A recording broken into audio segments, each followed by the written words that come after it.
The 16th century witnessed the rise of two colossal empires, bound by the shared faith of Islam yet geographically distant. In the west, the Ottoman Empire, under Sultan Sulayman the Magnificent, stretched its dominion across North Africa, the Middle East and into Europe. In the east, the Mughal Empire, founded by Babur, was rapidly consolidating its control over the Indian subcontinent under the reign of the ambitious Akbar. Both empires commanded vast armies, overflowing treasuries, and patronized the arts and sciences. Their rulers, revered as caliphs by their respective subjects, held sway over millions. Yet despite sharing a common faith and similar imperial ambitions, the relationship between the Ottoman and Mughal empires during Akbar's reign from 1556 to 1605 remained surprisingly distant.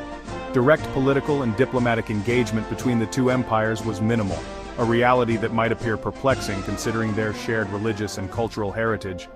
This essay delves into the nature of this indirect relationship, exploring the limited direct contact, the influence of shared religious identity, and the role of external factors such as the Portuguese presence in the Indian Ocean.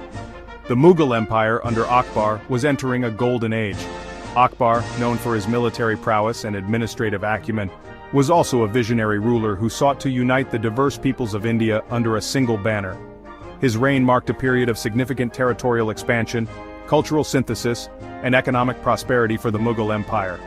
Meanwhile, the Ottoman Empire under Sulayman and his immediate successors was at the zenith of its power. Its military might challenge the Habsburgs in Europe, while its navy controlled the eastern Mediterranean. The shared faith of Islam, particularly Sunni Islam, provided a common cultural and religious language between the two empires. Mosques, both grand and humble, dotted the landscapes of both empires, serving as centers of prayer, learning, and community life. Scholars and religious figures traveled between the two regions, carrying with them knowledge and ideas that transcended political boundaries. This shared religious identity, while not leading to any formal political alliances, fostered a sense of awareness and recognition between the Ottomans and the Mughals. The lack of direct political and diplomatic engagement between the Ottoman and Mughal empires during Akbar's reign might seem counterintuitive. After all, both empires were led by ambitious rulers who understood the value of diplomacy and strategic alliances. However, several factors contributed to this distance. The most significant obstacle was geography. Thousands of miles of land and sea separated the capitals of Constantinople and Delhi. This distance made communication slow and arduous. While messengers and envoys could be dispatched, the journey was long and fraught with uncertainties. The time it took to exchange messages, often several months, made real-time diplomacy and quick decision-making impossible. Moreover, both empires were preoccupied with more immediate concerns. The Ottomans, facing off against the Habsburgs in Europe and the Safavids in Persia, had their hands full maintaining their vast, multi-ethnic empire. Similarly, Akbar's reign was marked by continuous campaigns to expand Mughal territory and quell rebellions within the subcontinent. These pressing issues left little room for either empire to devote significant resources or attention to fostering closer ties with a distant power, even one as grand as the other. Furthermore, the political landscape between the Ottoman and Mughal empires was complicated by the presence of intermediary states and powers. The Safavid Empire in Persia, for instance, served as a geographical and political buffer between the two Sunni empires. The Safavids, adherents to Shia Islam, were rivals of the Ottomans and maintained their own complex relationship with the Mughals. This tripartite dynamic further discouraged direct engagement between the Ottomans and Mughals, as any overt alliance with one could be perceived as a threat by the other. In essence, the lack of direct contact between the Ottoman and Mughal empires during Akbar's reign was a product of geographical distance, competing geopolitical priorities, and the complex interplay of regional powers. While both empires were aware of each other's existence and shared a common religious identity, these factors prevented the formation of any concrete political or military alliances. Despite the limited direct political and diplomatic contact, the Ottoman and Mughal empires were not entirely isolated from each other during Akbar's reign. Indirect connections, primarily through religious figures and traders, wove threads of interaction between these two distant yet significant Islamic powers. The shared faith of Islam served as a natural bridge between the Ottoman and Mughal worlds. Scholars and religious figures, seeking knowledge or fleeing persecution, often traversed the lengthy land and sea routes connecting the two empires. These individuals carried with them religious texts, scholarly debates, and theological interpretations, contributing to a cross-pollination of ideas within the broader Islamic world. For instance, Sufi mystics, renowned for their spiritual teachings and practices, were known to travel between the Mughal and Ottoman realms, establishing lodges and attracting followers from diverse backgrounds.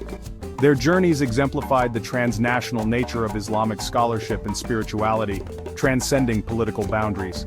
Trade, the lifeblood of any thriving empire, also fostered indirect connections between the Ottomans and Mughals. While no formal trade agreements existed, merchants, driven by the pursuit of profit, navigated the intricate web of land and sea routes to exchange goods between the two empires. Luxurious textiles, aromatic spices, precious gems, and exotic animals found their way from the Mughal heartland to Ottoman markets and vice versa. These commercial exchanges, often facilitated by intermediary traders in ports like Surat and Basra, brought tangible benefits to both empires, enriching their treasuries and exposing their populations to each other's cultures through material goods. Furthermore, the circulation of ideas and knowledge extended beyond the realm of religion and trade. Chroniclers and travelers from both empires documented their impressions of the other, albeit often filtered through the lens of their own cultural biases. These accounts, while not always accurate or objective, provided glimpses into how each empire perceived the other. The Ottomans, for instance, marveled at the Mughal Empire's wealth and the splendor of its courtly life, while the Mughals admired the Ottomans' military prowess and administrative efficiency. In essence, while no formal political or military alliances bound them, the Ottoman and Mughal empires during Akbar's reign were far from being entirely disconnected. Religious figures traversing vast distances to share knowledge and faith, and merchants driven by the pursuit of profit, established indirect yet significant connections between these two major Islamic powers. These interactions, though subtle, contributed to a shared cultural and intellectual sphere within the broader Islamic world. Akbar, the great Mughal emperor, was known for his innovative and inclusive approach to religion. He sought to bridge the gap between different faiths within his empire. In his pursuit of religious harmony, Akbar introduced a new syncretic faith known as Din-e-Ilahi, or the religion of God. This new faith aimed to combine elements from various religions, including Sunni Islam, Hinduism, Zoroastrianism, and Christianity. Akbar's Din-e-Ilahi was not meant to replace existing religions, but rather to promote tolerance and understanding among his subjects. While it never gained a large following, Din-e-Ilahi remains a testament to Akbar's visionary approach to governance and his commitment to fostering a diverse and inclusive society. The region of Gujarat was a significant point of contention between the Mughal and Ottoman empires. Both powers sought to control this strategic and economically vital area. The naval tensions in the Indian Ocean further complicated their relations. The Ottomans aimed to protect their Red Sea trade routes, while the Mughals sought to expand their influence. This rivalry over maritime dominance played a crucial role in shaping the dynamics between the two empires. Despite their overlapping interests and occasional tensions, the Mughals and Ottomans never engaged in direct military conflict. This was largely due to their mutual recognition of each other's power and the vast distances that separated their core territories. Additionally, both empires had their hands full with internal challenges and other external threats. This pragmatic approach allowed them to coexist without resorting to warfare. The Mughals and Ottomans held a complex view of one another. The Ottomans saw the Mughals as a powerful ally against shared enemies, particularly the Portuguese. On the other hand, the Mughals respected the Ottomans for their leadership in the Islamic world and their military prowess. This mutual respect and recognition of each other's strengths contributed to a relatively stable relationship between the two empires. In conclusion, the relationship between the Mughal and Ottoman empires was marked by a mix of rivalry and cooperation. While they vied for influence in certain regions, they also recognized the benefits of maintaining a peaceful coexistence. Their interactions were shaped by a combination of strategic interests, mutual respect, and the practical realities of their respective geopolitical landscapes. This intricate relationship played a significant role in the broader history of the Islamic world.